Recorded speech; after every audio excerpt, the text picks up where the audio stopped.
அப்பதான் திடீர்னு மேல இருந்து ஒரு 6 அடி நீளம் இருக்கிற கருப்பு நாகப்பாம்பு, அது வெளியில வெயில் தாங்க முடியாம குளிர்ச்சி வேணும் அப்படிங்கிறதுக்காக நேரா கிணத்துக்குள்ளதான் வந்துகிட்டு இருந்துச்சு.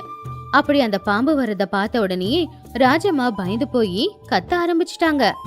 அட கடவுளே கடவுளே, பாம்பு, பெரிய பாம்பு! என்னங்க வேடிக்கை பாக்குறீங்க? அது ஏன் காலுக்கிட்ட தாங்க வருது, காப்பாத்துங்க! ஆனா பத்ரையா அந்த பாம்பு புஸ் புஸ்ன்னு சொல்றத பார்த்து ரொம்பவும் பயந்து போயிட்டாரு. ஐயோ, அது என்ன கடிச்சிடுச்சுன்னா? ஏன்பா கோட்டையா, யாராவது இருக்கீங்களா? இங்க வாங்க, என்கிட்ட இருக்கிற பணம் சொத்து எல்லாத்தையும் தரேன். அந்த பாம்பை யாராவது அடிச்சு கொள்ளுங்க, உங்களுக்கு புண்ணியமா போகும். 2 பேரும் உசுர கையில பிடிச்சுக்கிட்டு ரொம்பவும் பயந்து போயிருந்தாங்க. பத்ரையா, கத்தாதீங்க, பாம்புக்கு காது கேட்காது. ஆனா நீங்க அசைஞ்சிங்கன்னா நீங்க இருக்கிறத அது கண்டுபிடிச்சிடும். பாவம், பாம்புக்கும் வெளியில வெயில் தாங்க முடியல போல, அதனால குளிர்ச்சியா இருக்கலான்னு கிணத்துக்குள்ள வந்திருக்கு. அதை விரட்ட முயற்சி பண்ணா நம்மள எதனா பண்ணிடும்.